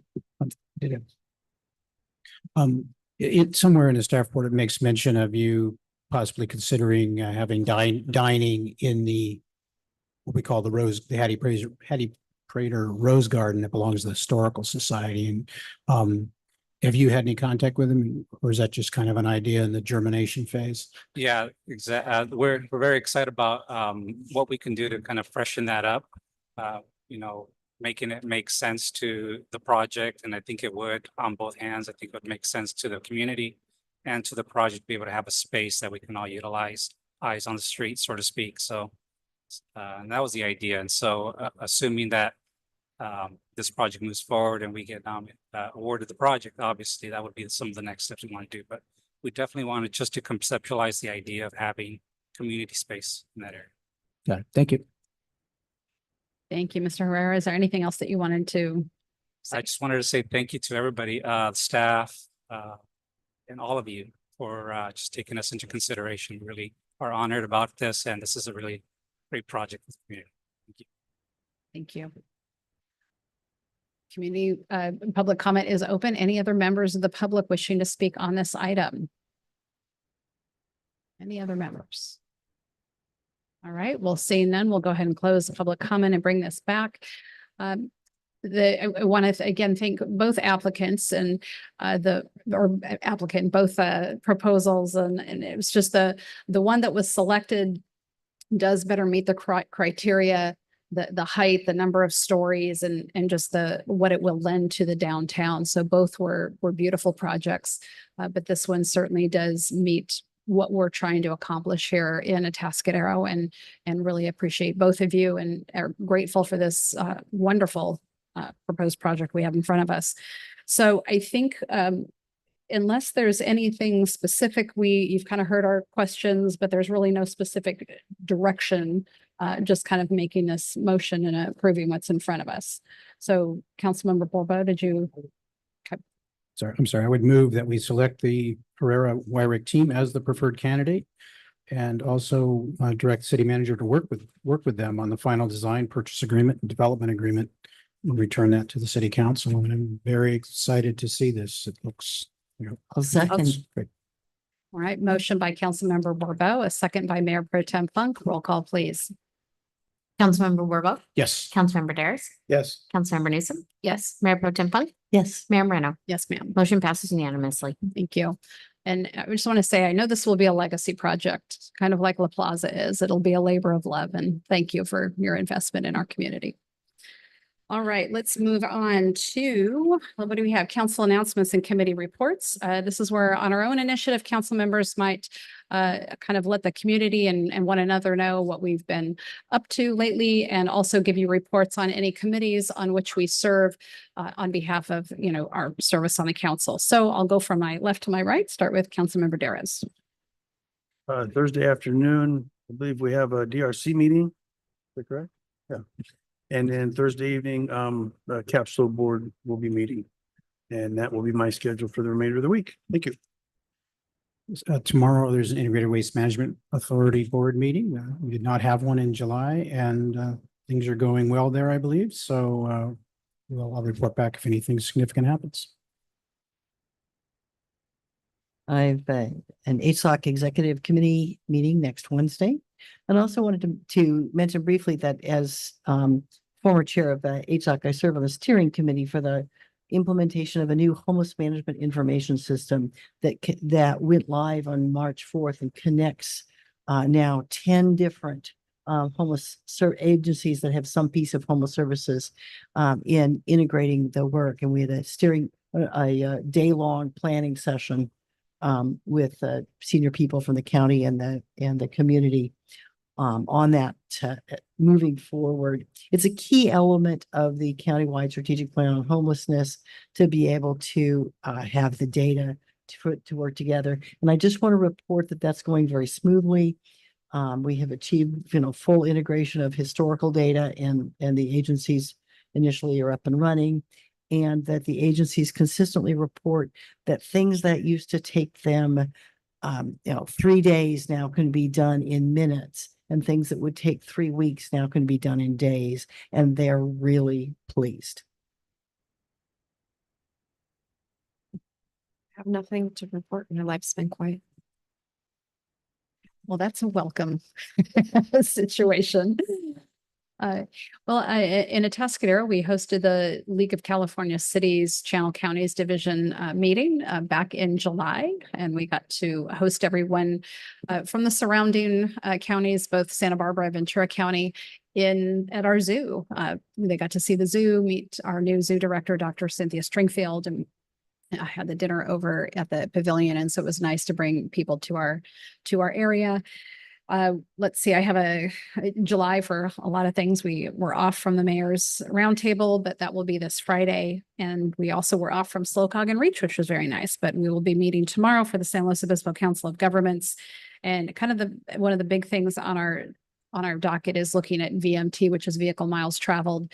And we know that the state has basically changed for development. Instead of looking at level of service, you're now supposed to look at vehicle miles traveled and the impact of development on vehicle miles traveled. And can that be mitigated? How much does that cost? And so SLOCOG has looked at, banking options, impact fee options. And we're going to be talking about that tomorrow. We won't be making any decisions. That'll come later in October on whether do we proceed or not. But what I can tell you is the projects that you look at to try to mitigate with are extremely expensive. And then you have to consider other things like, if you're charging a developer for something, and are you mitigating an impact in the neighboring area, or are you doing it 50 miles away where you're not really having an equity in how the funds are being spent. So it'll be an interesting conversation, and I really don't know where this goes, but I will keep you posted. I don't see any individual determinations. Are there any of which I am unaware? All right. Thank you. We will adjourn our open session and we will go into closed session, back into closed session. And we will report out on any reportable item at our next city council meeting. Thank you.